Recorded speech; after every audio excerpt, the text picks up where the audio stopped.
Cyprus is an island divided, with a UN buffer zone and 2 British military bases cutting across the landscape.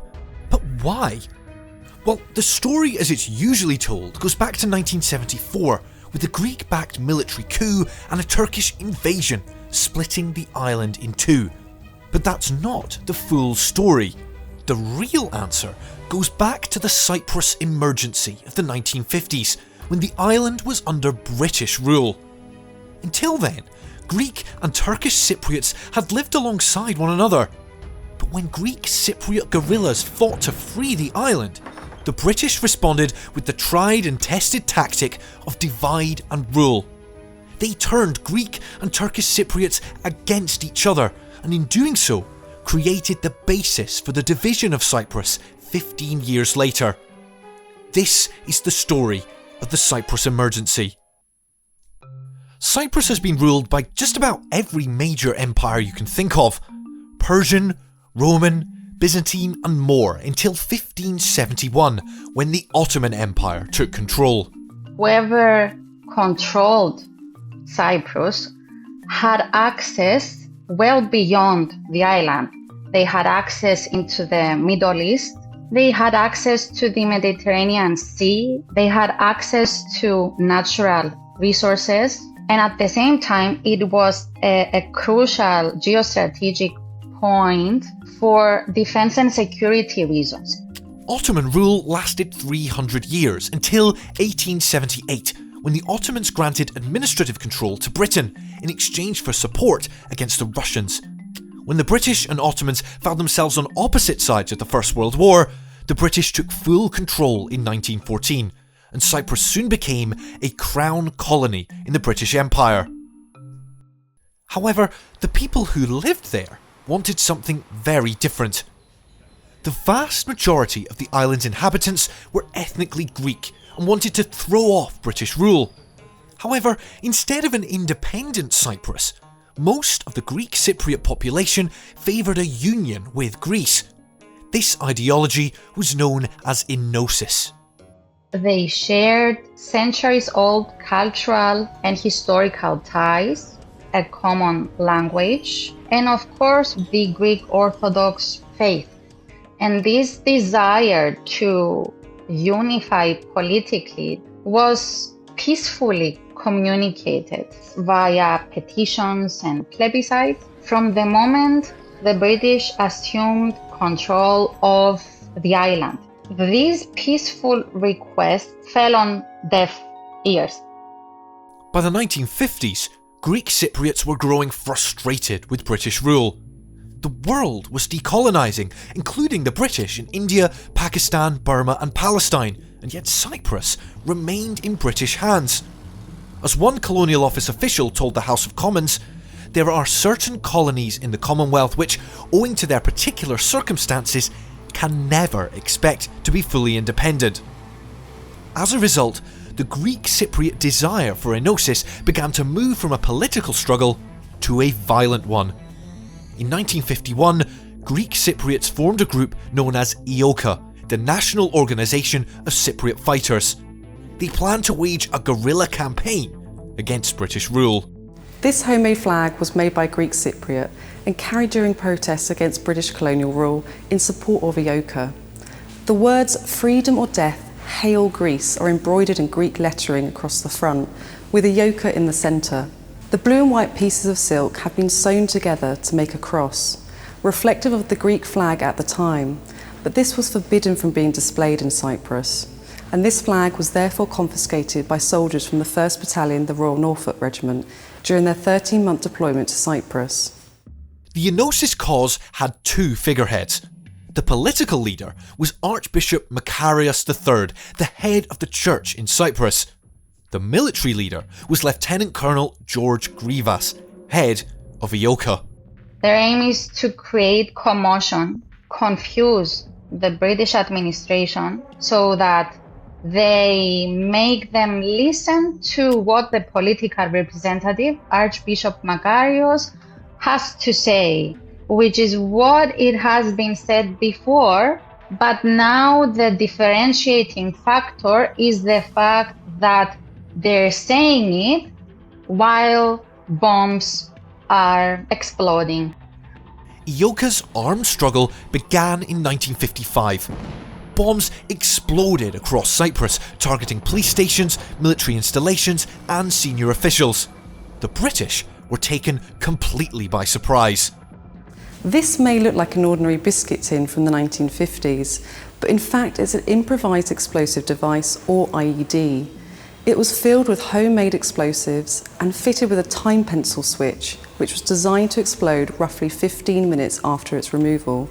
This tin was one of three which was seized by the Cyprus police force in 1957 during an attempted attack on the transmitter unit at the Cyprus Broadcasting Service in Nicosia. This was the only bomb of the three which had a fingerprint on the back of the tin, which eventually led to the arrest of a Greek studio engineer who worked with the broadcasting service. Bombings were followed by shootings, riots and a particularly embarrassing prison break in which 16 EOKA members escaped captivity. The situation was drifting out of control, and as a result, the British installed a new governor, Field Marshal John Harding. A veteran of Malaya and Kenya, he announced a state of emergency which gave him the powers he believed he needed to take the fight to EOKA. He does what he knows best: hardliner tactics, curfews. Roads were blocked, property was destroyed during searches, thousands of people being indiscriminately arrested, imprisoned, tortured, and the use of collective punishments, penalizing entire villages suspected of harboring insurgents. These reflected a deliberate strategy to maintain colonial authority at almost any cost. If something happened to a village, for example, the government asked the whole people of all the residents of the village, of the town, to pay for the damage and for something it was. So all these created resistance. The resistance was very strong after all this. The repressive British tactics did not work. Instead, they helped create more sympathy for the EOKA cause. With the Greek Cypriot community overwhelmingly supportive of Enosis, EOKA were often tipped off to British raids, putting security forces on the back foot. Meanwhile, Harding's attempts to negotiate with Makarios came to nothing, and the Archbishop was exiled to the Seychelles in March 1956. Things got even worse for the British when, in July, Egypt announced its intention to nationalise the Suez Canal. The subsequent British, French and Israeli invasion robbed Harding of the troops he needed to police the island, paving the way for Black November. In the space of a month, an emboldened EOKA launched 416 attacks, killing 39 people. The British were losing control. The administration needs to find people who can help them out. The Turkish Cypriot minority is an obvious option. They speak the dialect, they don't support the revolt, so they are being brought in by the administration to assist in the counterinsurgency operations. At the same time, you have Turkish so-called nationalism being fueled both by Britain and Turkey. It was strategically important to shift the focus from a colonial conflict against the empire to a civil war, to an intercommunal conflict, through the use of the infamous policy of divide and rule. Turkish Cypriots were strongly opposed to Enosis, seeing it as a threat to their community's future. Previously, they had supported the continuation of British rule, but during the emergency, Turkish Cypriots increasingly began to advocate for Taksim, or partition of the island. They would soon set up their own armed groups to oppose EOKA with force. This letter criticises EOKA's leader and was sent with a bullet attached, intended to intimidate the recipient. Handwritten death threats similar to this one were sent by members of the underground Turkish resistance organisation, TMT, who formed to oppose EOKA's campaign for enosis and instead promote partition of the island. A leaflet announced in their creation in 1958 claimed that they formed in response to the British administration not being able to guarantee the protection of the Turkish Cypriot community.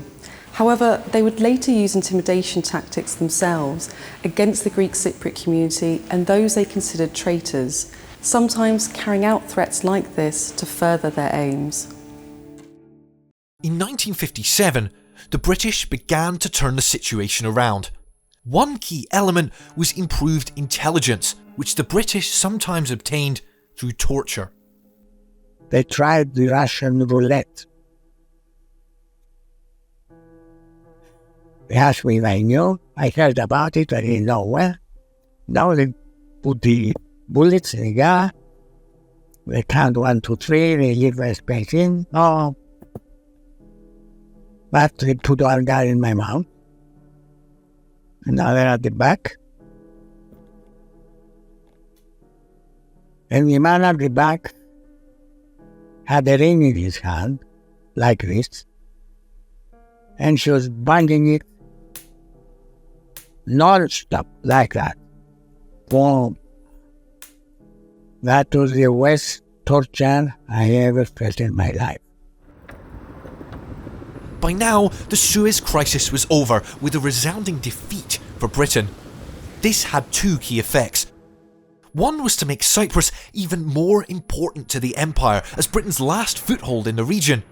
The other was to bolster British numbers, bringing the total security forces to over 20,000.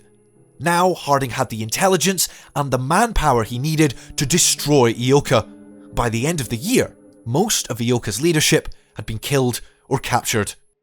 This wanted poster was printed and circulated by the British colonial authorities. It offers a reward for weapons and a reward for any information leading to the arrest of fighters, including EOKA's leader, Lieutenant Colonel Grievous. The original reward for Grievous was £10,000, but this was decreased to £1,000 as most of EOKA's leaders had been killed or captured. Someone has adapted this poster with tape and handwritten annotations to indicate this change, and a red X shows that fighters have been detained or killed. In March 1957, EOKA announced a ceasefire with the British, but a new problem was brewing. In their attempt to maintain control of the island, the British had deliberately exacerbated the divisions between Greek and Turkish Cypriots. As a result, intercommunal violence began to take hold. 1957 saw a series of tit-for-tat reprisal killings. In the chaos, civilians often fled their mixed population villages, beginning the segregation of the two communities, which continues to this day. They were living in peace during the Ottoman era. They were living in peace next to each other for the better part of the British administrations. And at this point, they're living through something totally different. People who used to live next to each other are suddenly enemies. They cannot trust each other anymore, and violence is all around them. And all this is happening under the watchful gaze of the British administration. In May 1958, EOKA resumed its armed struggle, and by the summer, intercommunal tensions, intensified by colonial policies, had reached a critical point. The British authorities recognised that a long-term solution was needed. Meanwhile, Turkey and Greece, both fellow members of the NATO alliance, did not want to get dragged into war with one another. It was this that created the conditions for compromise. In a series of talks between Greece, Turkey and Britain, it was agreed that Cyprus would become independent. The plan did not satisfy the desire for enosis or Taksim, but it did satisfy the British desire for 2 military bases on the island. The big problem, though, was the new republic's constitution, which included power sharing between two sides who could no longer trust one another. British administration's tactics had really sowed division to such an extent that with the gift of this unviable constitution, the communities were ready not to trust each other, not to be able to live next to each other, to work together. It separated communities. It didn't bring them together as one people. In August 1960, Cyprus became independent, but what seemed like peace had actually laid the foundations for a new cycle of violence. Over the following years, the seeds of division planted during the emergency grew to new heights. In 1974, a Greek-backed military coup aimed at uniting Cyprus with Greece overthrew the government, and in response, Turkey invaded, splitting the island in two. Cyprus remains divided to this day, a physical manifestation of the division between two communities who once lived together in peace.